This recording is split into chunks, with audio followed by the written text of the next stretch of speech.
ત્યાર પછીનો આગળના અવતારની સમજાવતા કહે છે, એકાદશ છે એ કચ્છપના સ્વરૂપે ભગવાન લીધો, દ્વાદશ અવતાર છે ધન્વંતરી ભગવાન છે, અમૃત કુંભ લઈને પધાર્યા, 13મો મોહિની અવતાર છે અને 14મો અવતાર છે ભગવાન નૃસિંહજીનો છે, ચતુર્દશમ નારસિંહમ ભક્ત પ્રહલાદની રક્ષા કરવા માટે થઈ નૃસિંહ સ્વરૂપે પધાર્યા છે, 15મો વામનજીનો અવતાર છે, 16મો પરશુરામજીનો અવતાર, 17મો અવતાર એ વ્યાસજીનો છે, જેમણે પુરાણો આદિનો વિસ્તાર કર્યો એ વ્યાસ અવતાર એ પણ ભગવાનનો છે, 18મો અવતાર એ મર્યાદા પુરુષોત્તમ ભગવાન શ્રી રામચંદ્રજી, 19 અને 20માં બલરામ અને કૃષ્ણ સ્વરૂપે પ્રભુ પધાર્યા છે, બુદ્ધાવતાર થયો છે અને કલ્કી અવતાર થશે એવી બધી કથા સમજાવી છે.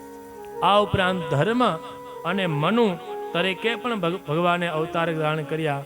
આમ કરી અને 24 જે અવતાર થયા એની સંક્ષેપમાં કથા સમજાવી છે. ધર્મ કોને શરણે ગયો તો કહ્યું છે કે ભગવાન જ્યારે સુધામ પધાર્યા, ભગવાન છે એ પોતાનું જે તેજ હતું એ ભાગવતમાં આપ્યું, એટલે ધર્મ છે એના શરણે છે. કૃષ્ણ સ્વધામો પગતે ધર્મ જ્ઞાન દિવે સહ કલો નષ્ટ દ્રશામેશ પુરાણાર્કો ધુનાદિતા. પ્રભુ જ્યારે સુધામ પધાર્યા ત્યારે પુરાણ રૂપી સૂર્યનો ઉદય થયો છે. આ શ્રીમદ ભાગવત છે એ પુરાણ રૂપી સૂર્ય છે. જેમ સૂર્ય છે એ જીવનદાતા છે, એમ ભાગવત છે એ પણ જીવનદાતા છે. સૂર્યની જે ઉપાસના કરે એટલે એના જીવનમાંથી રોગ આદિ જે દોષ હોય નિવૃત્ત થાય, એમ શ્રીમદ ભાગવતનો પણ જે આશ્રય કરે એના પણ જે અંતઃકરણના દોષ હોય એ દોષને નિવૃત્ત થાય છે. આવી રીતે જ્યારે શૌનક ઋષિને સૂતજીએ સંક્ષેપમાં કથા કરી છે. સૌનકાદિ ઋષિઓ કહેવા લાગ્યા કે હવે આ કથા ક્યાં થઈ એ તો અમને કહો. એને કથા પ્રત્યે જિજ્ઞાસા થઈ. સૂતજી પણ જાણતા હતા કે જો જિજ્ઞાસા થાય ને તો પછી આગળની કથા સંભળાવું, એટલે એ બધી આગળની કથા છે એ સંક્ષેપમાં સમજાવી છે. સૂત સૂત મહાભાગ વદનો વદતાંબર કથામ ભાગવતીમ પુણ્યામ યદાહ ભગવાન શુકઃ.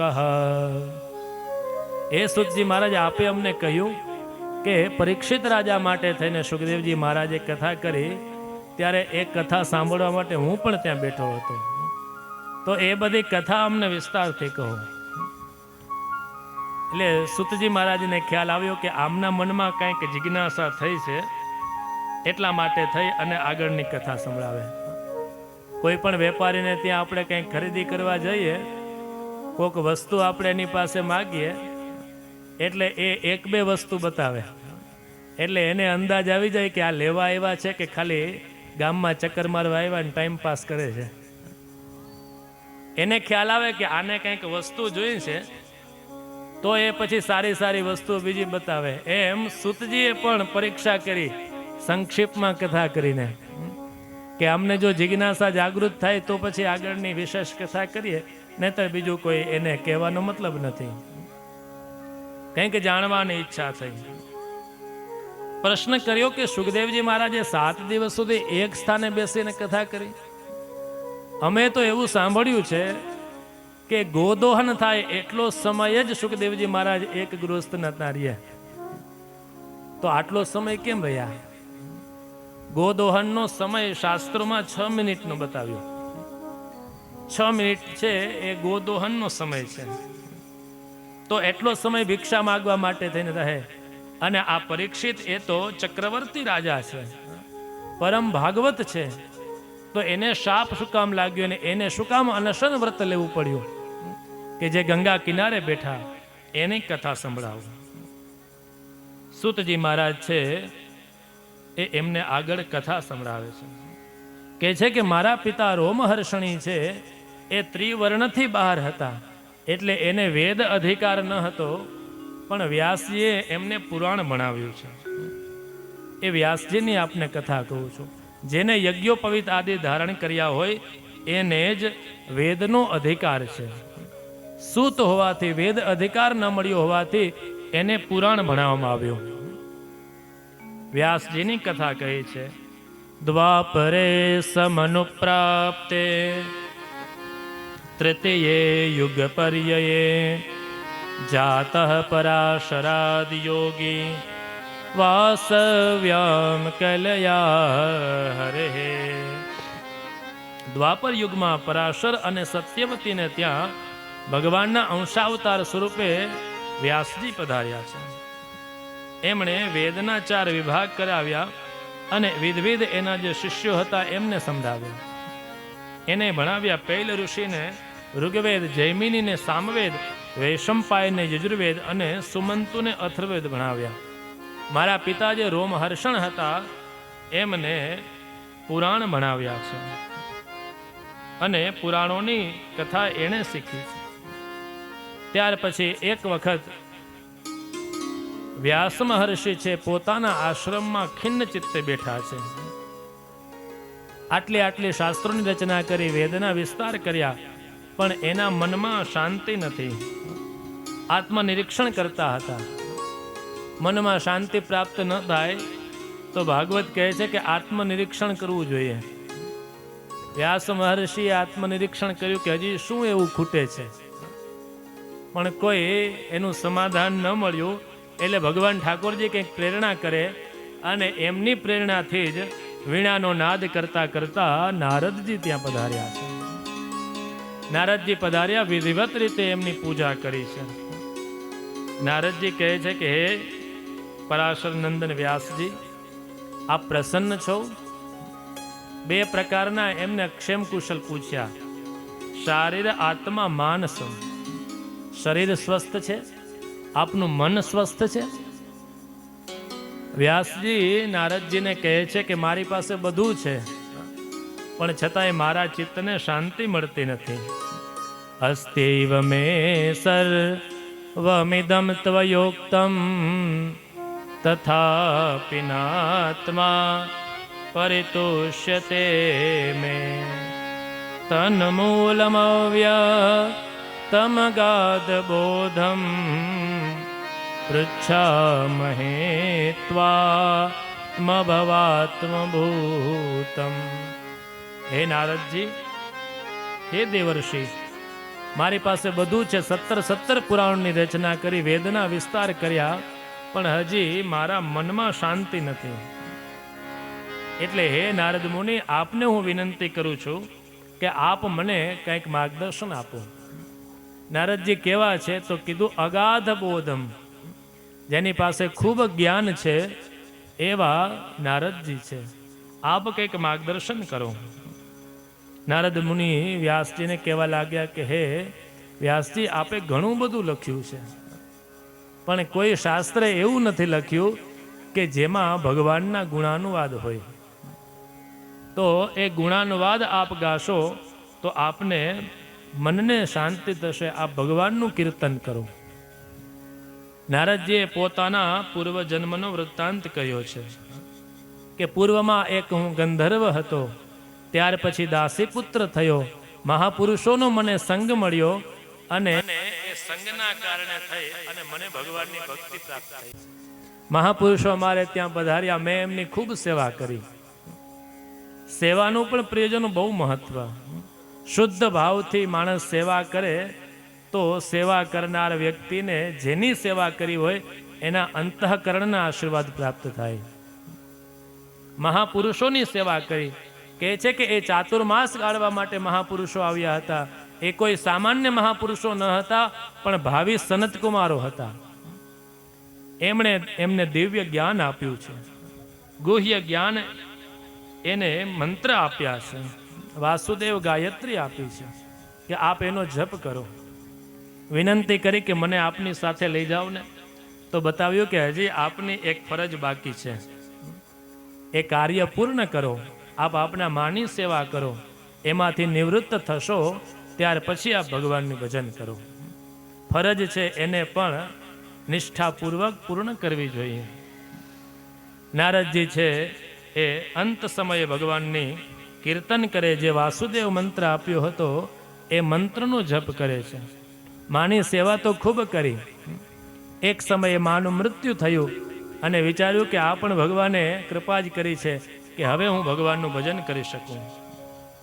કલ્પ પૂર્ણ થતાં ભગવાને એમની માયા સંકેલી અને પુનઃ બ્રહ્મદેવને જ્યારે સૃષ્ટિ ઉત્પન્ન કરવાની આજ્ઞા કરી છે, ત્યારે ઉત્સંગાદ નારદુ જગને, ભગવાનના અંકમાંથી, બ્રહ્માજીના અંકમાંથી એ નારદજીનું પ્રાગટ્ય થયું છે. પૂર્વ જન્મના સત્સંગ અને ભગવાન નામ સંકીર્તનના કારણે થઈ અને એ દેવર્ષિ પદને પ્રાપ્ત થયા છે. એમને એક દિવ્ય વીણા આપી છે, સ્વર બ્રહ્મ વિભૂષિતામ. વિધવિધ સ્વરો છે એ વીણામાંથી નાદ થાય છે. ભગવાનના દિવ્ય જે યશ છે એનું ગાયન કરે છે. જે વિધવિધ પ્રકારના જે સ્વરો છે એ સ્વરો છે એ વીણામાંથી પ્રસ્ફુરિત થાય છે. જ્યાં જાય ત્યારે નારદ મુનિ છે ભગવાન નામ સંકીર્તન કરે. શ્રીમન નારાયણ નારાયણ નારાયણ, શ્રીમન નારાયણ નારાયણ નારાયણ, શ્રીમન નારાયણ નારાયણ નારાયણ, શ્રીમન નારાયણ નારાયણ નારાયણ, શ્રીમન નારાયણ નારાયણ નારાયણ, શ્રીમન નારાયણ નારાયણ નારાયણ, શ્રીમન નારાયણ નારાયણ નારાયણ, શ્રીમન નારાયણ નારાયણ નારાયણ, લક્ષ્મી નારાયણ નારાયણ નારાયણ, લક્ષ્મી નારાયણ નારાયણ નારાયણ, બદ્રી નારાયણ નારાયણ નારાયણ, બદ્રી નારાયણ નારાયણ નારાયણ, બદ્રી નારાયણ નારાયણ નારાયણ, બદ્રી નારાયણ નારાયણ નારાયણ, શ્રીમન નારાયણ નારાયણ નારાયણ, શ્રીમન નારાયણ નારાયણ નારાયણ, હે ભજમન નારાયણ નારાયણ નારાયણ, ભજમન નારાયણ નારાયણ નારાયણ, ભજમન નારાયણ નારાયણ નારાયણ, ભજમન નારાયણ નારાયણ નારાયણ, શ્રીમન નારાયણ નારાયણ નારાયણ, શ્રીમન નારાયણ નારાયણ નારાયણ, શ્રીમન નારાયણ નારાયણ નારાયણ, શ્રીમન નારાયણ નારાયણ નારાયણ, શ્રીમન નારાયણ નારાયણ નારાયણ, શ્રીમન નારાયણ નારાયણ નારાયણ, લક્ષ્મી નારાયણ નારાયણ નારાયણ, લક્ષ્મી નારાયણ નારાયણ નારાયણ, લક્ષ્મી નારાયણ નારાયણ નારાયણ, લક્ષ્મી નારાયણ નારાયણ નારાયણ, ભજમન નારાયણ નારાયણ નારાયણ, ભજમન નારાયણ નારાયણ નારાયણ, ભજમન નારાયણ નારાયણ નારાયણ, ભજમન નારાયણ નારાયણ નારાયણ, શ્રીમન નારાયણ નારાયણ નારાયણ, શ્રીમન નારાયણ નારાયણ નારાયણ, શ્રીમન નારાયણ નારાયણ નારાયણ, શ્રીમન નારાયણ નારાયણ નારાયણ, ભજમન નારાયણ નારાયણ નારાયણ, ભજમન નારાયણ નારાયણ નારાયણ,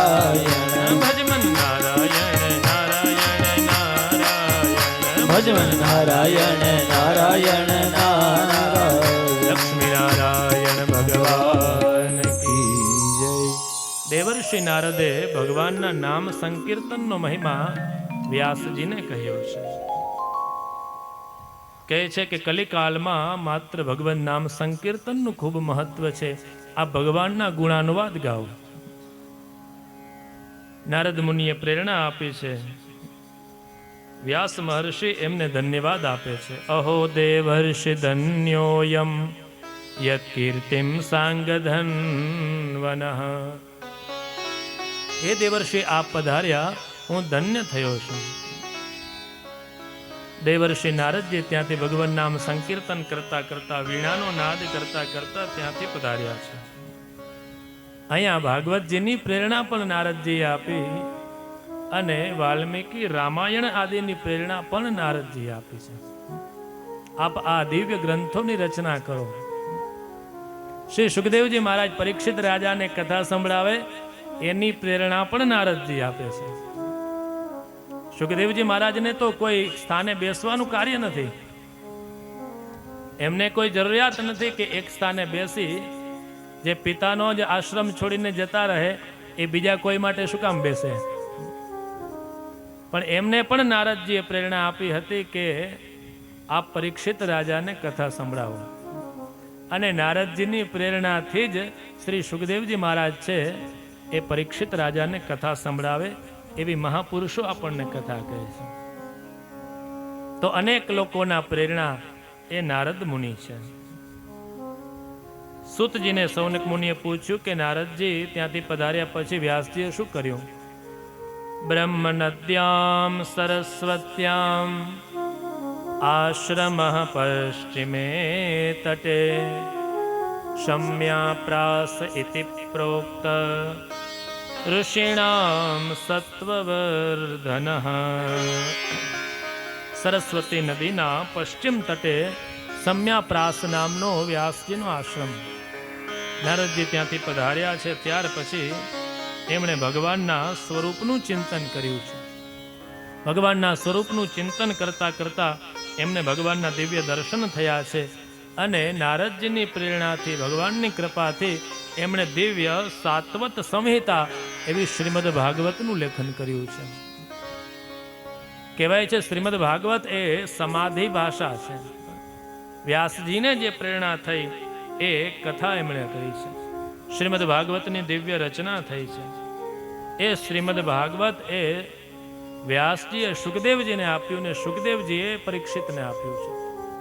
શ્રીમદ ભાગવતની કથા કેવી છે? પ્રિયજનો, સૂતજી કહે છે યસ્યામ્બે શ્રૂયમાણાયામ કૃષ્ણે પરમ પુરુષે ભક્તિરુત્પદ્યતે પુંસઃ શોક મોહ ભયાપહા. જે ભગવાનની કથા સાંભળતા સાંભળતા ભગવાન કૃષ્ણમાં ભક્તિ ઉત્પન્ન થાય. અહીંયા એક શબ્દ મૂક્યો શ્રૂયમાણાયામ. સંસ્કૃતમાં શ્રૂયમાણ શબ્દ છે એ વર્તમાન કાળને લગતો શબ્દ છે. શ્રૂયમાણનો અર્થ થાય સાંભળતા સાંભળતા. જે ભગવાનની કથા સાંભળે તો એને ધીમે ધીમે એને ભગવાનની ભક્તિ પ્રાપ્ત થાય. બીજું શું ફળ મળે? તો કહે છે શોક મોહ ભયાપહા. એનો શોક જતો રહે, એને મોહ જતો રહે અને એને ભય જતો રહે. મહાપુરુષોના વિવિધ અર્થ સમજાવે. મનુષ્યના જીવનમાં શોક હંમેશા ભૂતકાળનો હોય કે આવું જીવનમાં થયું, તો એ ભાગવતની કથા સાંભળે તો ભૂતકાળનો શોક છે એ ધીમે ધીમે દૂર થાય. બીજું બતાવ્યું ભાગવતની કથા સાંભળતા મોહ દૂર થાય. અને પ્રિયજનો, મોહ હંમેશા વર્તમાનનો હોય. વર્તમાનમાં જે કાંઈ પણ છે એનો મનુષ્યના જીવનમાં મોહ આવે. અને ભાગવતની કથા સાંભળે, સત્સંગ સાંભળે તો ધીમે ધીમે એનો મોહ પણ નિવૃત્ત થાય. અને ત્રીજું બતાવ્યું ભય બતાવ્યો. ભય હંમેશા ભવિષ્યનો હોય. તો જે ભગવાનની કથા સાંભળે એ ભયમાંથી પણ નિવૃત્ત થાય. એટલે કીધું સંસાર ભયનાશનમ. અને ભયનો નાશ પમાવવો એ જ શ્રીમદ ભાગવતનું ફલ છે. પરીક્ષિત રાજાને શું થયું હતું? એને ભય જ હતો ને કે 7મા દિવસે મને તક્ષક દંશ થશે, ત્યારે મારું શું થશે, શું કરવું જોઈએ.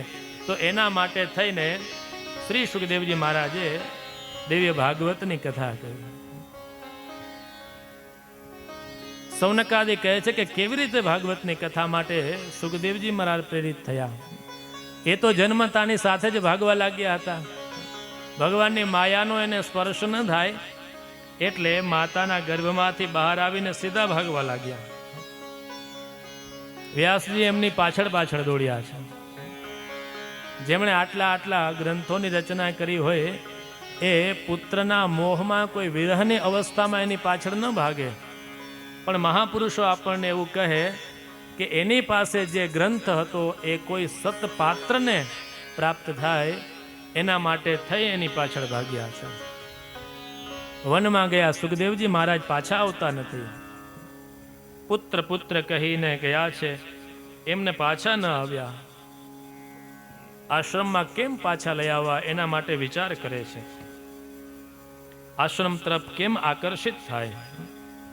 શ્રીમદ ભાગવતમાંથી એમણે પ્રિયજનો 2 શ્લોક પસંદ કર્યા અને એ 2 શ્લોક એમના શિષ્યોને ભણાવ્યા અને એમને આજ્ઞા કરી કે આપે રોજ અલગ અલગ વનમાં જવાનું, અરણ્યમાં જવાનું, અલગ અલગ સ્થાનમાં જઈ અને આ 2 શ્લોકનો પાઠ કરવાનો. આ 2 શ્લોક જ્યારે જ્યારે સુખદેવજી મહારાજ સાંભળશે તો એ 2 શ્લોકના કારણે એ પાછા આશ્રમમાં આવવા માટે થઈ અને એ આકર્ષિત થશે. 2 શ્લોક બતાવ્યા. એકમાં ભગવાન કેવા દયાળુ છે એ બતાવ્યું. બીજા શ્લોકની અંદર ભગવાનનું દિવ્ય સ્વરૂપ કેવું છે એ સમજાવ્યું. તૃતીય સ્કંદનો એ શ્લોક લીધો, ભગવાન કેવા દયાળુ છે. અહો બકીયમ સ્તનકાલકૂટ જિઘાંસયાપા યયદપ્ય સાધ્વી લેભે ગતિમ ધા તૃચિતામ તતોન્યમ કમ વા દયાલુમ શરણમ બ્રજેમા. પ્રથમ શ્લોકની અંદર ભગવાન કેવા દયાળુ છે એની કથા છે. અહો બકી ઇયમ સ્તનકાલકૂટમ. બકી પૂતના એ કાલકૂટ નામનું વિષ લઈને આવી હતી. શેના માટે થઈને આવી હતી? જિઘાંસયા, મારવા માટે થઈને. કેવી હતી એ? તો કે અસાધ્વી. એક તો અસાધ્વી હતી, મારવા માટે થઈને આવી હતી, બાળકોની હત્યા કરનારી હતી, કાલકૂટ લઈને આવી હતી. છતાં પણ એને ભગવાને જો માની ગતિ આપી હોય તો જે વૈષ્ણવો ભગવાનની શુદ્ધ ભાવથી, શુદ્ધ ચિત્તથી સેવા કરે એને ભગવાન કેવી ગતિ આપે. પ્રથમ શ્લોકની અંદર ભગવાન કેવા દયાળુ છે એનું વર્ણન કર્યું. બીજા શ્લોકની અંદર ભગવાનનું સ્વરૂપ કેવું છે એનું વર્ણન કર્યું. સુંદર દિવ્ય 10મા સ્કંદનો પ્રિયજનો આ શ્લોક. બર્હાપીડમ નટવરવપો કર્ણયો કર્ણિકારમ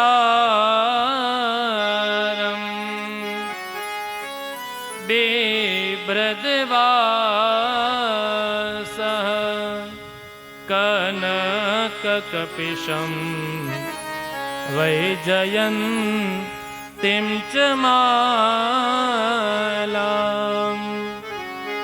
રંધ્રન વેણો અધર સુધયા પૂરયન ગોપવૃંદે વૃંદારણ્યમ સ્વપદરમણમ પ્રાવિશદ ગીત કીર્તિ કીર્તિ પ્રાવિશદ ગીત કીર્તિ. બીજા શ્લોકની અંદર દિવ્ય ભગવાનનું સ્વરૂપ કેવું છે. વેણુનાદ કરે ત્યારે ભગવાનનું સ્વરૂપ કેવું છે. વૃંદાવનની ભૂમિમાં અદ્ભુત ભગવાનના સ્વરૂપનું વર્ણન કર્યું. એક શ્લોકની અંદર સ્વભાવનું વર્ણન કર્યું, બીજા શ્લોકની અંદર સ્વરૂપનું વર્ણન કર્યું. જ્યારે અરણ્યમાં આ બે શ્લોકો ગુંજે છે, શ્રી સુખદેવજી મહારાજે આ બે શ્લોક જ્યાં સાંભળ્યા, વ્યાસ શિષ્યો પાસે આવ્યા અને વિનંતી કરી કે શું બોલો છો, શેના શ્લોક છે? તો કહે છે કે આપના પિતા વ્યાસજીએ ભાગવતની રચના કરી છે, એના શ્લોક છે. તો કહે છે બીજા સંભળાવો ને, બીજા શ્લોકો છે. શિષ્યો કહેવા લાગ્યા, આ તો સામાન્ય બે શ્લોક જ લઈને આવ્યા, હજી 18,000 બીજા શ્લોકો છે, આપ આવો આશ્રમમાં, અમે તો ખાલી સેમ્પલ લઈને આવ્યા છે, બીજા જો શ્લોક સાંભળવા હોય તો ચાલો ગોડાઉનમાં. સુખદેવજી મહારાજ જે વિરક્ત છે, એ વિરક્તને પણ ભગવાનના જે સ્વરૂપનું માધુર્ય છે, સ્વભાવનું માધુર્ય છે, એનાથી આકર્ષિત થઈ નિર્ગુણની જે ઉપાસના કરનાર છે એ પણ સગુણમાં મોહિત થયા. આશ્રમમાં આવ્યા અને વ્યાસજીએ શ્રી સુખદેવજી મહારાજને એક ગ્રંથ આપ્યો છે. એ દિવ્ય ગ્રંથ છે અને શ્રી સુખદેવજી મહારાજે એ પરીક્ષિત રાજાને કથા કહી. એ જ કથા સૂતજી છે એ સૌનકાદિને કહે છે. શ્રીમદ ભાગવતની કથાનો પ્રારંભ પણ મહાભારતની કથાથી થાય. અશ્વત્થામાએ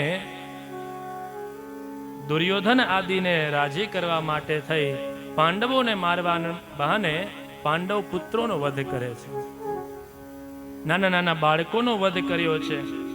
દ્રૌપદીજી છે આક્રંદ કરવા લાગ્યા છે.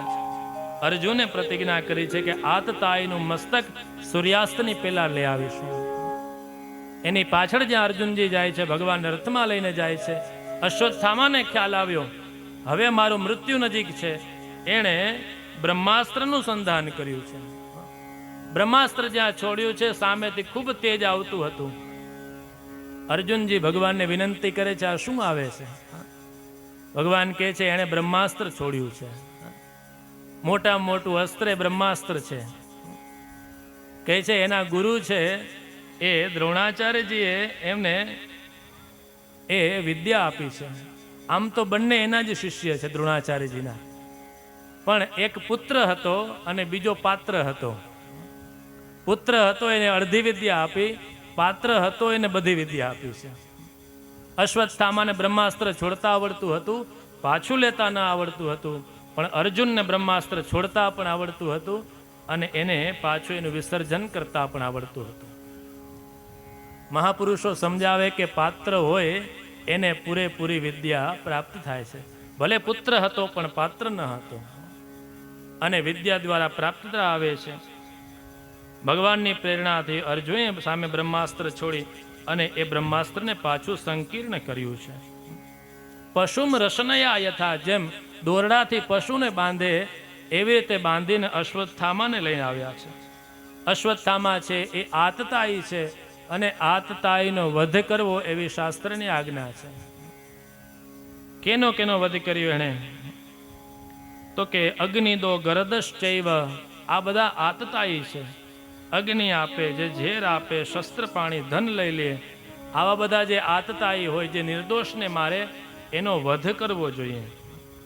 અને એક બાજુ એવું પણ બતાવે બ્રહ્મ બંધુર ન હંતવ્ય, બ્રહ્મ હત્યા ન કરવી જોઈએ ને એક બાજુ બતાવ્યું આતતાઈનો વધ કરવો જોઈએ. અશ્વત્થામાને લઈ અને દ્રૌપદીજી સામે આવ્યા છે. દ્રૌપદીજીના હૃદયમાં કરુણા પ્રગટ થઈ છે.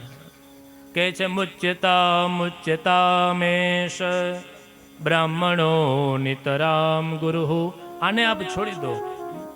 અહીંયા પણ 2 વખત કીધું મુચ્યતામ મુચ્યતામ, છોડી દો. આ તો બ્રાહ્મણ છે, બ્રાહ્મણ છે હંમેશા બધાના ગુરુ છે, એનો વધ ન કરવો જોઈએ. આપને આમના પિતા પાસેથી વેદશાસ્ત્રની વિદ્યા ભણી છે, ધનુર્વેદ ભણ્યા છે અને સએષ ભગવાન દ્રોણ પ્રજા રૂપેણ વર્તતે. આ એ જ દ્રોણ છે તમારા ગુરુ જે પ્રજાના રૂપમાં આવ્યા છે. પુત્ર છે એ પિતાનું જ સ્વરૂપ છે, એટલે એમને આપે મારવા ન જોઈએ. હું તો એક માતા રુદન કરું છું, પણ આમની માતા એ ગૌતમી છે, એ રુદન ન કરવી જોઈએ. આને છોડી દો. દ્રૌપદીજી કહેવા લાગ્યા કે છોડી દો. ભીમ આદિ કહેવા લાગ્યા કે આને મારી નાખો. હવે કરવું શું? ધર્મ સંકટ ઊભું થયું. ભગવાને પણ આજ્ઞા કરી બ્રહ્મ બંધુર ન હંતવ્ય, આતતાઈ વધારણા. બ્રહ્મ હત્યા ન કરવી જોઈએ અને આતતાઈ હોય એનો વધ કરવો જોઈએ. અહીંયા પણ અર્જુનની પરીક્ષા થઈ છે. કેવી રીતે એનો વધ કરવો? તો એને શાસ્ત્રનું જ્ઞાન થયું. વપનમ દ્રવિણાદાનમ સ્થાન નિર્યાપણમ તથા એષહિ બ્રહ્મબંધૂનામ વધો નાણ્યસ્તિ કરે છે. એની પાસે જે કોઈ પણ સન્માન હોય એ બ્રાહ્મણ પાસેનું સન્માન છીનવી લ્યો, ત્યાંથી એને અપશબ્દો કહી સ્થાનમાંથી ત્યાગ કરો, એ પણ એનું હત્યા સમાન છે. જે કાંઈ પણ મણી ઇત્યાદિ હતો એ લઈ અને ત્યાંથી એને સ્થાનમાંથી નિર્યાપિત કર્યા છે. ભગવાને પરીક્ષા કરી હતી, અર્જુનજી પરીક્ષામાંથી ઉત્તીર્ણ થયા છે. ભગવાનની પ્રેરણાથી ગંગા કિનારે ગયા, મૃતકોને અંજલિ આપી છે. ભગવાને કાલની ગતિ છે એ સમજાવી છે. કાલના કારણે થઈને આવું થાય આવું બતાવ્યું છે. કુરુક્ષેત્રનું યુદ્ધ પૂર્ણ થયું છે. યુધિષ્ઠિરને રાજ્ય સોંપી ભગવાન છે એ એમની પાસેથી દ્વારકા તરફ જવાની આજ્ઞા લે છે. વિવિધ પ્રકારના યજ્ઞ આદિ કરાવ્યા અને ભગવાન છે દ્વારિકા તરફ પ્રસ્થાન કરવા લાગ્યા. ત્યારે ઉત્તરાજી આવ્યા અને ઉત્તરાએ ભગવાનની સ્તુતિ કરવી ભયભીત થયા છે. પાહિ પાહિ મહાયોગિન દેવ દેવ જગતપતે નાન્યમ ત્વદ ભયમ પશ્યે યત્ર મૃત્યુ પરસ્પરમ. ઉત્તરાજી આવીને ભગવાનની વિનંતી કરી કે હે પ્રભુ, આપ મારી અને મારા ગર્ભની રક્ષા કરો. ભગવાને જોયું કે અશ્વત્થામાએ પાછું બ્રહ્માસ્ત્ર છોડ્યું છે. ભગવાને ગર્ભમાં આવીને એની રક્ષા કરી છે. અનેક રીતે પાંડવોની ભગવાને રક્ષા કરી છે. પુનઃ બધેને સ્વસ્થ કર્યા છે. કહેવાય છે બ્રહ્માસ્ત્ર એટલે બ્રહ્મશિર છે. બ્રહ્માજીને પંચમસ્તક હતા એવી શાસ્ત્રોમાં કથા છે.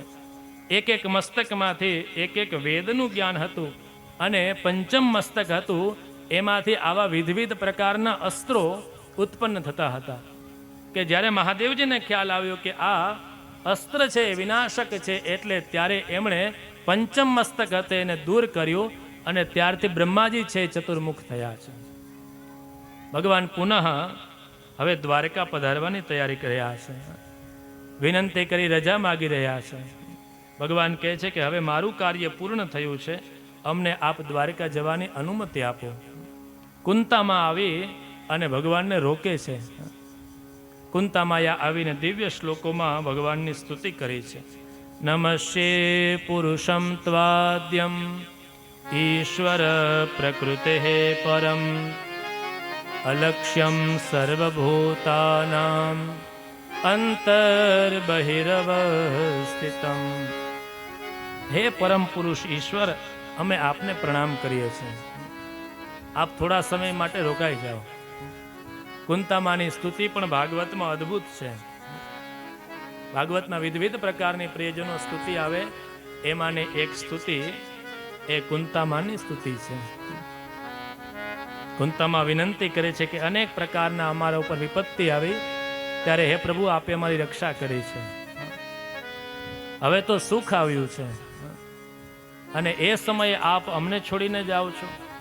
જ્યારે બહુ મોટા મોટા દુઃખ હતા ને ત્યારે આપ અમારી પાસે રહ્યા. હવે રાજ્ય ભોગવવાનો સમય આવ્યો ત્યારે આપ અમને છોડીને જાઓ છો. અનેક રીતે આપે અમારી રક્ષા કરી છે. આપ થોડા સમય માટે રોકાઈ જાઓ. અને આવી સંપત્તિ અમારે જોતી નથી જેનાથી આપનું અમને વિસ્મરણ થાય. અમને વિપત્તિ આપો.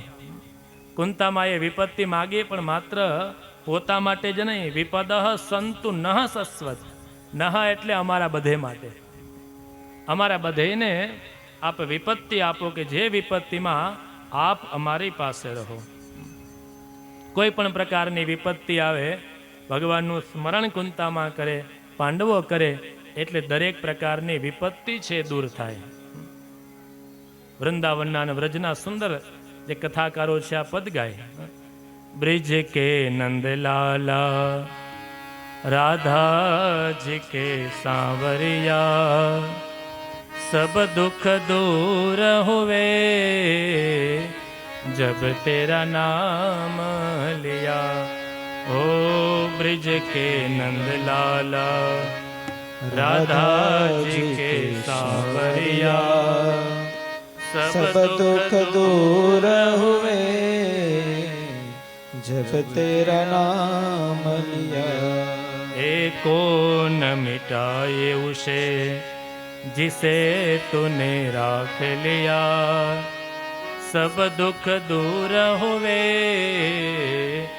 जब तेरा नाम लिया हे ब्रज के नंद लाला राधा जी के सावरिया सब दुख दूर हुए जब तेरा नाम लिया કુંતામાં ભગવાનની સ્તુતિ કરે કે અમને આપ દુઃખ આપો, એ દુઃખમાં અમને આપનું સ્મરણ થાય. મહાપુરુષો સમજાવે કે સાચું સુખ કયું, સાચું દુઃખ કયું. તો કહે છે વિપદ વિસ્મરણમ વિષ્ણુ સંપન્ન નારાયણ સ્મૃતિ. ભગવાનનું નામ ભૂલાઈ જાય એ વિપત્તિ, અને ભગવાનનું નામ સ્મરણ થાય એ જ સાચી સંપત્તિ. કુંતામાં એ દિવ્ય સ્તુતિ કરી છે. ભગવાનને વિવિધ સંબોધનથી એને સંબોધિત કર્યા છે. આ ભાગવતના શ્લોકમાં દિવ્ય 9 શબ્દોથી ભગવાનને સંબોધન કર્યું છે. શ્રી કૃષ્ણ કૃષ્ણ સખવરો શ્રી વૃષાવની ધ્રુવ રાજન્ય વંશદહના નપવર્ગ વીર્ય ગોવિંદ ગોદ્વિજ સુરાર તેહરાવતાર યોગેશ્વરાખિલ ગિરો ભગવન નમસ્તે. હે ભગવાન, આપને અમે નમસ્કાર કરીએ છીએ. વિવિધ પ્રકારના આ શ્લોકમાં સંબોધન કર્યા છે. હે ભગવાન, આપ શ્રી કૃષ્ણ છો, કૃષ્ણ સખ છો, વૃષ્ણિ ઋષભ છો, રાજન્ય વંશ દહનાન અપવર્ગ વીર્ય છો, ગોવિંદ છો, ગાયો બ્રાહ્મણોની રક્ષા કરનારા છો. હે પ્રભુ, આપને અમે નમસ્કાર કરીએ છીએ. કુંતામાએ જ્યાં સ્તુતિ કરી, અને એક ભાવ તો એવો પણ છે ને, આમ તો ફૈબા છે, એટલે ફૈબાને ભત્રીજા પાસે વિશેષ અધિકાર હોય. એટલે કુંતામાં આ પ્રકારે પણ ભગવાનને કહે છે કે આપ થોડા સમય માટે અમારી પાસે રોકાઈ જાઓ. ભગવાન કહે છે કે જેવી આપની આજ્ઞા. ભગવાન એમને એમ કોઈ સ્થાને રહે નહીં, એની પાછળ પણ કોઈ હેતુ હોય. કુંતામાને એમ થયું કે મારા કહેવાથી રોકાણા, પણ યુધિષ્ઠિર આદિને જે મોહ થયો હતો એ મોહની નિવૃત્તિ માટે થઈ અને પ્રભુ થોડીવાર ત્યાં બિરાજ્યા છે. યુધિષ્ઠિરને થયું હતું કે અમારા ભાઈઓને જ મારીને મને આવું રાજ્ય મળ્યું છે, આ રાજ્યનો શું લાભ છે? આ રાજ્ય શાસન કરવાથી શું ફાયદો? આવું રાજ્ય શાસન કેમ ભોગવવું? આ જે મોહ છે એને નિવૃત્ત કરવા માટે થઈ અને પ્રભુ ત્યાં રોકાણા છે. ભગવાને પોતે બોધ નથી આપ્યો, પણ ભગવાનના જે એક ભક્ત છે એમની પાસે લઈ જાય છે. ભીષ્મ પિતામહનો અંત સમય આવ્યો હતો. દાદા ભીષ્મ પાસે લઈ ગયા, અને એમની પણ પ્રતિજ્ઞા હતી, વિનંતી હતી કે જ્યારે મારો અંત સમય હોય, હે પ્રભુ આપ મને દર્શન આપજો. એટલે ભગવાને એક ક્રિયા 2 અર્થમાં સિદ્ધ કરી. યુધિષ્ઠિર રાજાને પાંડવોને લઈ ગયા ભીષ્મ દાદા પાસે દિવ્ય જ્ઞાન આપવા માટે અને એમને દર્શન આપવા માટે. ભીષ્મ પિતામહે ભગવાનની દિવ્ય સ્તુતિ કરી છે. પાંડવોને કહે છે કે આપ તો ભગવાનના આશ્રય છો. પાંડવો કેવા છે? ભીષ્મ પિતામહ કહે છે, વિશેષણ બતાવ્યું, વિપ્ર ધર્મ ચ્યુતાશ્રયા. હે પાંડવો, આપ તો વિપ્રનો આશ્રય કરનારા છો, બ્રાહ્મણોનો આશ્રય કરનારા છો, આપ ધર્મનો આશ્રય કરનારા છો, આપ અચ્યુત ભગવાન કૃષ્ણનો આશ્રય કરનારા છો. પણ આપને જે કાંઈ પણ દુઃખ પ્રાપ્ત થયું છે ને, એ સર્વમ કાલવશમ દુઃખ. એક સમય દૈવના કારણે, કાળના કારણે થઈ અને દુઃખ પ્રાપ્ત થયું છે. એ દુઃખ આપે ભોગવ્યું છે. અને જેને આપ પોતાના મામાના દીકરા કહો છો ને, એ કોઈ સામાન્ય નથી. એશ ભગવાન સાક્ષાત છે. એશ વે ભગવાન સાક્ષાત આદ્યો નારાયણ પુમાન. આ કાંઈ સામાન્ય પુરુષ નથી, આદ્ય નારાયણ છે. એમને જે કોઈ પણ સંદેહ થયા હતા એ યુધિષ્ઠિર આદિને મોહ નિવૃત્ત કરે છે. વિવિધ પ્રકારના ધર્મ પૂછ્યા કે ધર્મ શું છે? એ ધર્મનું જ્ઞાન ભીષ્મ દાદાએ એમને આપ્યું છે. ઉત્તરાયણનો સૂર્ય થવાનો સમય આવ્યો છે. અંત સમય ભીષ્મ દાદાનો આવ્યો છે. દિવ્ય શ્લોકો દ્વારા એમણે ભગવાનની સ્તુતિ કરી છે. અંતિમ સ્તુતિ ભીષ્મ પિતામહ છે ભગવાનની કરે છે. દિવ્ય એના શ્લોકો છે પ્રિયજનો. આ સ્તુતિનો પ્રારંભ ઇતિથી થાય, અન્યથા બધા સ્તુતિ અથવા કોઈ પણ મંગલાચરણ હોય અથવા ઓમથી થાય ને, પણ અહીંયા ઇતિ શબ્દથી પ્રારંભ કર્યો, કારણ કે મારો અંત સમય નજીક છે, એટલે હે પ્રભુ હું આપના ચરણમાં વિનંતી કરું છું. 11 શ્લોકમાં ભાગવતમાં આ દિવ્ય સ્તુતિ છે. આવો એકાદ શ્લોકનો પાઠ કરીએ. ભીષ્મ ઉવાચ ઇતિમતિરૂપકલ્પિતા વિતૃષ્ણા ભગવતી સાત્વત પુંગવે વિભુમ્ને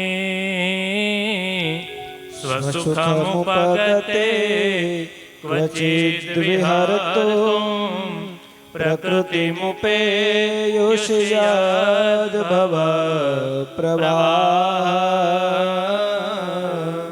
એ ભગવાન, મારું એક કાર્ય બાકી છે. એ કાર્ય છે મારી એક દીકરી છે, એ દીકરી મારે આપને પરણાવવી છે.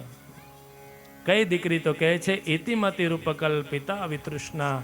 વિતૃષ્ણા જે મારી મતિ છે, કામના રહિત જે મારી મતિ છે, એ આપના ચરણોમાં હું સમર્પિત કરું છું.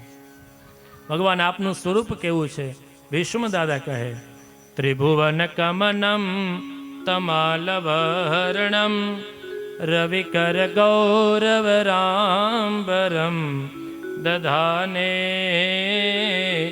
વપુરલ કકુલાવૃતાનનાબ્જમ વિજય સખે રતિરસ્તુ મે નવદ્યા. ભગવાન આપનું દિવ્ય સ્વરૂપ છે. આપ તો ત્રિભુવનમાં સુંદર છો. ત્રિભુવન કમનમ તમાલ વર્ણમ. ભીષ્મ પિતામહ પણ કહે છે કે આપ ત્રિભુવનમાં સુંદર છો. અને રૂકમિણી પત્રમાં રૂકમિણીજી ભગવાનને પણ ત્રિભુવન સુંદર કહે છે. શ્રુત્વા ગુણા ભુવન સુંદર. ત્યાં ભુવન શબ્દ આપ્યો અને અહીં ત્રિભુવન સુંદર બતાવ્યો. ભીષ્મ દાદાએ ભગવાનને દિવ્ય સ્તુતિ કરી અને અંત સમય આવ્યો, ઈચ્છા મૃત્યુ પ્રાપ્ત કર્યું છે અને પોતાનું જે તેજ હતું એ પ્રભુમાં એ સમર્પિત કર્યું છે. યુધિષ્ઠિરને મોહ આદિ નિવૃત્ત થયા. પિતામહના અંત્યેષ્ટિ આદિ સંસ્કાર કર્યા છે. ભગવાને એમને રાજ્ય શાસન પુનઃ સોંપ્યું છે. દિવ્ય યુધિષ્ઠિરનું રાજ્ય શાસન બતાવ્યું છે. પૃથ્વી છે, જેવા જેવા રત્નોની ઈચ્છા કરતા હતા એવા એવા રત્ન એ ભૂમિ પાસેથી પ્રાપ્ત થતા હતા. દરેક લોકો સુખી હતા, કોઈને કાંઈ કષ્ટ ન હતું. જેવું રામ રાજ્ય હતું એવું જ યુધિષ્ઠિરનું રાજ્ય છે.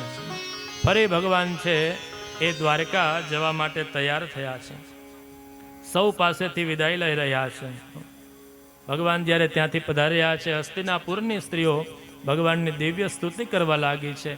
યદુકુલ કેટલું સૌભાગ્યશાળી છે કે જેમને ભગવાનનો સાક્ષાત્કાર થાય છે, નિત્ય એમને દર્શન થાય છે.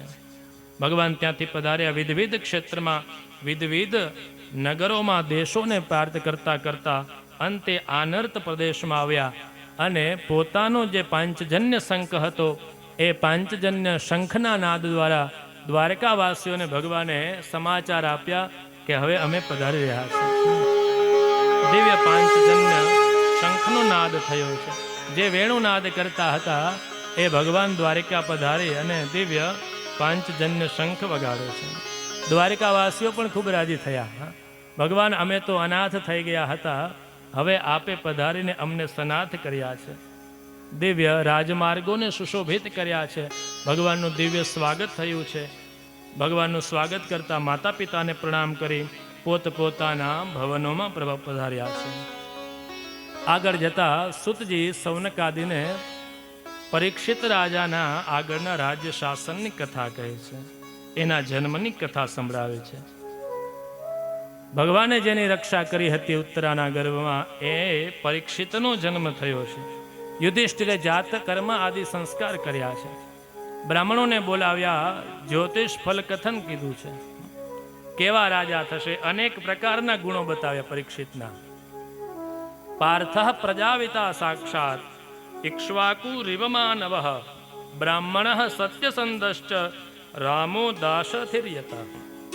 દશરથના પુત્ર જેવા રામ થશે, ઇક્ષ્વાકુ જેવા મહામાનવ થશે, બ્રાહ્મણોના ભક્ત થશે, પરમ જ્ઞાની થશે, મહાભાગવત થશે, યયાતિ જેવા ધાર્મિક થશે, ખૂબ દાતા થશે, ખૂબ એના ફલકથન કર્યું, પણ અંતે કીધું કે બ્રાહ્મણના શાપથી એનું મૃત્યુ થશે. યુધિષ્ઠિરને સંદેહ થયો ત્યારે બ્રાહ્મણોએ કીધું કે આપ ચિંતા ન કરો, એકના શાપના કારણે થઈ અને એ શાપની મુક્તિ માટે પણ એક પરમ યોગી અવધૂત આવીને એને બચાવશે. આવી રીતે એ દિવ્ય કથા સંભળાવી છે. વિદુરજી કુરુક્ષેત્રના યુદ્ધ વખતે તીર્થયાત્રામાં ગયા હતા. તીર્થયાત્રા કરીને પુનઃ પધાર્યા. યુધિષ્ઠિર આદિએ એમનું સ્વાગત કર્યું છે. આપના જેવા મહાપુરુષોના પધરામણીથી અમારું નગર છે પાવન થયું છે. આપના જેવા મહાપુરુષો જે તીર્થયાત્રામાં પધારો ત્યારે એ તીર્થ પણ પવિત્ર થાય છે. એ વિદુરજીએ આવી અને ધૃતરાષ્ટ્ર આદિને બોધ આપ્યો છે કે હવે તમે ગૃહનો ત્યાગ કરો. આમ તો નાના છે પણ બોધ આપ્યો, કારણ કે વિદુરજી છે એ પૂર્વજન્મમાં યમ હતા. એ બીજા જન્મમાં માંડવ્ય ઋષિના શાપના કારણે થઈ અને વિદુર થઈને આવ્યા છે. એક વખત માંડવ્ય ઋષિ પોતાના આશ્રમમાં તપ કરતા હતા. તો સૈનિકો કોઈ ચોર છે ત્યાં ધન ચોરીને લઈ આવ્યા અને આશ્રમમાં ધન મૂકી દીધું. પોતે ત્યાંથી દૂર જતા રહ્યા. સૈનિકો આવ્યા, એણે આશ્રમમાં ધન જોયું એટલે માંડવ્ય ઋષિને લઈ લીધા, ચોરને પણ પકડી લીધા અને રાજા પાસે આવ્યા. કીધું કે બધેને શૂળી ઉપર ચડાવી દો. જ્યારે બધેને શૂળી ઉપર ચડાવ્યા, રાજાએ જોયું આ તો ઋષિ છે, ઋષિ આવો અપરાધ ન કરે. એને ત્યાંથી છોડાવી પ્રાયશ્ચિત કર્યું, વિનંતી કરી. માંડવ ઋષિ કહે કે આપનો કોઈ દોષ નથી, હું યમરાજા પાસે જાઉં કે આ શેનું મને ફલ ભોગવવા મળ્યું. કહે છે કે પૂર્વમાં નાનપણમાં આપે કોઈ દર્ભની શલાકાથી પતંગિયાને માર્યા હતા, એનું ફળ આપને આ ભોગવવું પડ્યું. તો કહે છે ત્યારે તો હું અજ્ઞાનવશ હતો, તો નાનો હતો, ખ્યાલ ન હોય, બાલ્ય અવસ્થામાં દોષ થયો, અજાણતા થયો. આનો આટલો મોટો દોષ આપો છો, આટલી મોટી સજા આપો છો. જાઓ આપ શુદ્ર થઈ જાઓ, 100 વર્ષ સુધી પૃથ્વી ઉપર જાઓ. એ માંડવ્ય ઋષિના શાપથી યમ છે એ વિદુર થઈને આવ્યા હતા. વિદુરજીએ દિવ્ય એની નીતિ બોધ આપ્યો છે. ધૃતરાષ્ટ્રને સમજાવ્યા છે કે જેને આપ રાજ્ય આપવા તૈયાર ન થયા હતા એના રાજ્યમાં લઈને જ આપ રહો છો. આપે ગ્રહનો ત્યાગ કરવો જોઈએ. ધૃતરાષ્ટ્ર આદિએ કોઈને ખ્યાલ ના આવે તે ગૃહ ત્યાગ કર્યો છે. યુધિષ્ઠિરને શોક થયો. એનો નિત્ય ક્રમ હતો, પ્રાતઃકાલમાં માતા પિતાને વંદન કરતા હતા. ધૃતરાષ્ટ્રને પણ પોતાના માતા પિતા માની એમને પ્રણામ કરતા હતા. પ્રાતઃકાલમાં ગયા, દર્શન ન થતા શોકાતુર થયા. સંજયને પૂછ્યું આપે જોયા છે? કે છે અમને પણ ખ્યાલ નથી. ભગવાનની પ્રેરણાથી નારદ મુનિ પધાર્યા અને એમણે બતાવ્યું કે હે રાજન, આપ શોક ન કરો. ભગવાનની પ્રેરણાથી જ એ સપ્તસ્રોત તીર્થમાં પધાર્યા છે. વિદુરજીના સમાચાર આપ્યા. એ ભગવાનનું ભજન કરે છે, આપ ચિંતા ન કરો. યુધિષ્ઠિરે ભગવાનને પધરાવવા માટે અર્જુનજી સાથે ગયા હતા. થોડો સમય થયો, પાછા ન આવ્યા. એમને પણ અપશુકન થવા લાગ્યા. એ ભીમસેનની સાથે જ્યારે ચર્ચા કરતા હતા, અર્જુનજી પાછા પધાર્યા. વિનંતી કરી, શું થયું? કહે છે કે ભગવાને અમને છેતર્યા છે. વંચિતો હમ મહારાજ હરિણા બંધુરૂપિણા યેન મે પરુતમ તેજો દેવ વિસ્પામહમ મહા. ભગવાને અમને છેતર્યા છે. ભગવાન છે આ ધરાધામ છોડી અને પધાર્યા છે. મારી પાસે આ જ ધનુષ્ય હતું, પણ એક સમયનો પ્રભાવ છે ને, અમને કાબાઓએ લૂંટ્યા છે. પ્રભુના વિરહમાં અર્જુનજી શોકાતુર થયા છે. પાંડવો પણ કહે છે કે હવે આપણે રહેવું ન જોઈએ. સ્વર્ગારોહણની તૈયારી કરવા લાગ્યા છે. અને એમના જે પૌત્ર હતા એ પૌત્રને બધું રાજ્ય શાસન સોંપી અને પાંડવો પર મહાભિનિષ્ક્રમણ કરે છે. 16મા અધ્યાયથી પરીક્ષિત રાજાના રાજ્ય શાસનની કથા કહે છે. તતઃ પરીક્ષિત દ્વિજવીર્ય શિક્ષયા મહિમ મહાભાગવત શાસઃ યથા હિ સુત્યામભિજાત કોવિદા સમાદિશન પ્રમહદ ગુણસ્તથા. ત્યાર પછી પરીક્ષિત રાજાનું રાજ્ય શાસન આવ્યું છે. કેવી રીતે રાજ્ય શાસન કરે છે? દ્વિજવીર્ય શિક્ષયા. મહાપુરુષો જેમ કહે એવી રીતે રાજ્ય શાસન કરે છે. ઉત્તર રાજાની પુત્રી ઈરાવતી સાથે વિવાહ થયા. જન્મેજય આદિ 4 પુત્ર થયા છે. કૃપાચાર્યજીને આચાર્ય પદે સ્થાપી અને વિવિધ પ્રકારના એમણે યજ્ઞ કર્યા છે. યજ્ઞનો રાજા છે, યજ્ઞ કરે.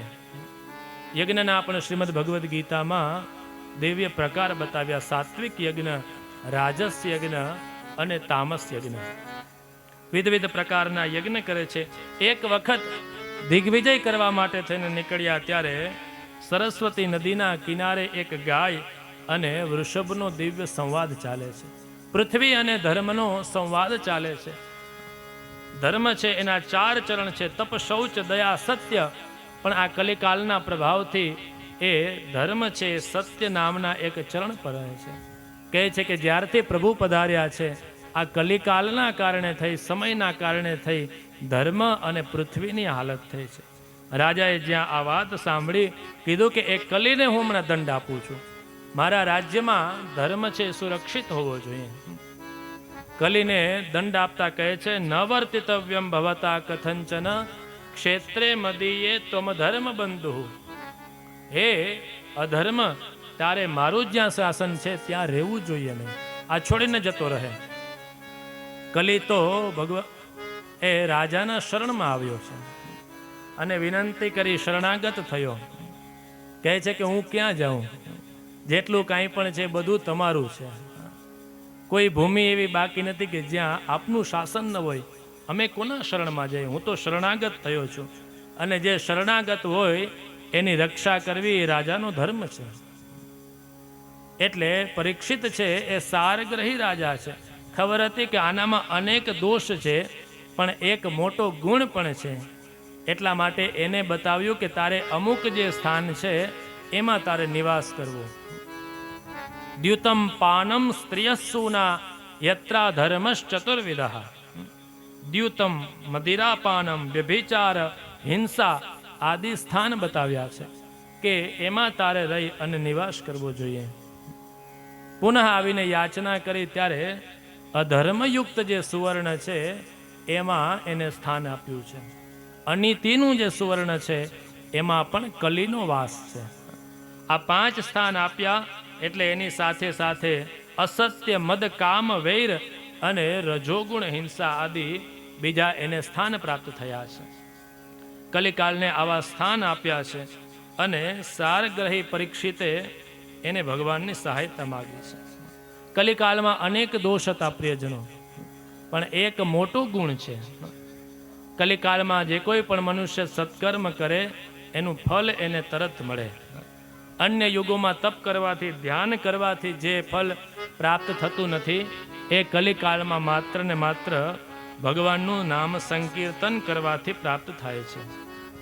આવો કલિકાલનો મહત્વ બતાવી ધર્મ અને પૃથ્વી ગાયને રાજાએ સાંત્વના આપીને ત્યાંથી પધાર્યા છે.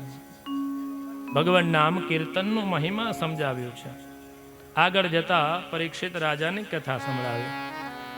એકદા ધનુરુદ્યમ્ય વિચરન મૃગયામ વને મૃગયાનુગત શ્રાંત શુદ્ધિત તૃષિતો વૃષમ. એક વખત એ રાજા પરીક્ષિત મૃગયા કરવા માટે થઈને વનમાં ગયા છે. મૃગની પાછળ દોડતા દોડતા થાક લાગે, તરસ લાગી છે. આકુળ વ્યાકુળ થઈ જોયું તો પાસમાં એક આશ્રમ છે. શમિક ઋષિના એ આશ્રમમાં આવ્યા છે. મુનિ તો એની સમાધિમાં બેઠા છે. રાજાના મનમાં એવો વિચાર આવ્યો કે મારું સ્વાગત ન કરવું પડે એટલા માટે થઈને આ ઋષિ સમાધિનો ઢોંગ કરે છે. અને ક્રોધ આવ્યો છે ને ક્રોધ આવવાથી એણે જે બાજુમાં સર્પ હતો એને મારી અને એ ઋષિના એ ગળામાં પધરાવ્યો છે. સર્પ એ પણ ક્રોધનું સ્વરૂપ છે. અહીંયા રાજાને ક્રોધ આવ્યો એટલા માટે એણે એના ગળામાં સર્પ આપ્યો છે. મહાપુરુષોના આશ્રમમાં આવ્યા. મહાપુરુષોના આશ્રમમાં અનાયાસે અમુક વસ્તુ પ્રાપ્ત થાય પ્રિયજનો. તૃણાની ભૂમિરુદકમ વાક ચતુર્થી ચ સુનૃતા. દિવ્ય આસન મળે, ઉદક જલ પાન કરે, પણ આયા રાજાને એનું સ્વાગત ન થયું, અભિમાન આવ્યું છે, ત્યાંથી જતા રહ્યા છે. કોઈએ સમીક પુત્ર શૃંગીને સમાચાર આપ્યા કે કોઈ રાજાએ આવી અને આપના પિતાના ગળામાં મૃત સર્પ નાખ્યો છે. કૌશિકી નદીનું જલ હાથમાં લઈ અને સમીક પુત્ર શૃંગીએ શાપ આપ્યો કે જેણે પણ આ કૃત્ય કર્યું હશે એને સપ્તમ દિવસે તક્ષક દંશ થશે. ઇતિ લંઘિત મર્યાદમ તક્ષક સપ્તમે હની. જેણે પણ આ મર્યાદાનું ઉલ્લંઘન કર્યું છે એને સપ્તમ દિવસે તક્ષક દંશ થશે. જ્યારથી ભગવાન આ ધરાધામ છોડીને પધાર્યા ત્યારથી રાજાઓને આ દુર્બુદ્ધિ આવી છે. સમીક પુત્ર છે એને શાપ તો આપી દીધો, પણ પછી રુદન કરવા લાગ્યા.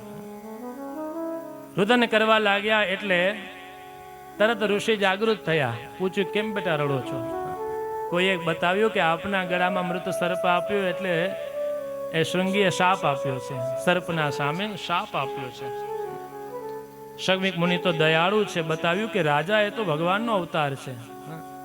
ક્રોધાવેશમાં રાજાથી ક્યારેક કાર્ય થઈ જાય તો આપણે તો એને ક્ષમા આપવી જોઈએ.